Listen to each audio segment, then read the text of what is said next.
Thank you. It's a pleasure to be able to join you. Although, like my brother who spoke before you, it is in all humility that I come.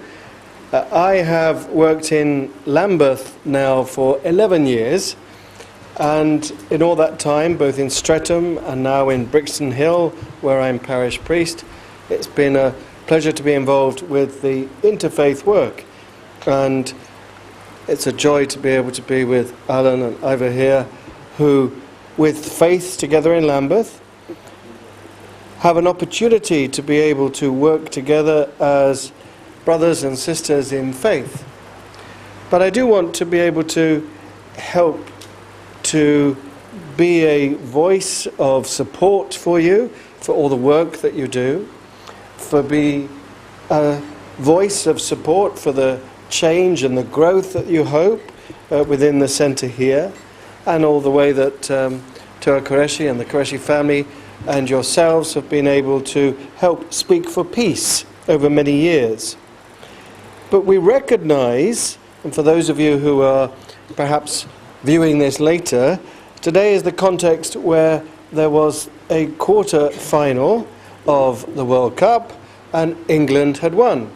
You may have heard all the horns hooting, and as I passed by walking through the local estate, all the England flags were out. I was saying hello as I was passing by. There was a tremendous amount of goodwill. But at the same time, I have come from my own service just beforehand, that was from 6 to 7 o'clock. And in preparing for that, we had prayers beforehand from 5 till 6. Obviously, it was the time when the celebration was at its highest.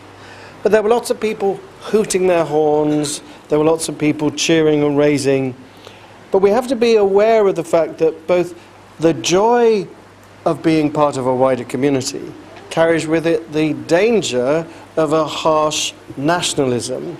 And for some, waving flags of whatever colour can turn in against their brothers and sisters. We have to recognise that the spirit of the World Cup as well is a spirit of harmony and trying to work together. And so as we recognise as people of faith that we are called, whilst we wait for the fullness of glory and ultimately to be in the very presence of God, that each of us are called to be able to live our faith as God has called us. Within the Christian understanding, we believe that whatever is good, whatever is true, whatever is pure, whatever is holy of other religions, the church does not reject that, but rather embraces it as a way of seeing that people find their path to God. So I, as a Christian, want to be here to encourage my brothers and sisters in the Muslim faith and in other faiths, and even if we do have some people that are humanist, some people who follow no faith at all, who simply can't understand the glory of the creation and to see God behind it, that they are still our brothers and sisters. We are called to work together in harmony. But we recognise that whilst we're in this world to be able to work together, we shape that by the way we work in charity. I'm joined by one of my fellow trustees and directors of London Catalyst, Mohammed Barry, who's with us here, and it'll be a blessing to be able to share fellowship with him and with all of you this evening, because working together with the London Catalyst charity and many others who are based on the effort of trying to work to shape together our community for good, as indeed this centre aims to do, they are important ways. But we have to recognise the theology behind it as well. We heard mention of Gog and Magog, the sense that one day there will be tribulation and turmoil, and that we, individually for our faith, will be called to account, will be persecuted even more than we are so at the moment. I pray constantly for the Lord in his fullness to be able to come, but for our brothers and sisters of many faiths to be able to follow the message God has given them.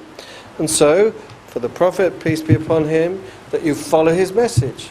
That as someone who is of all walks of life follows the message that we are called to follow in truth and integrity, but to be able to be guided to understand the fullness of truth, which is most important.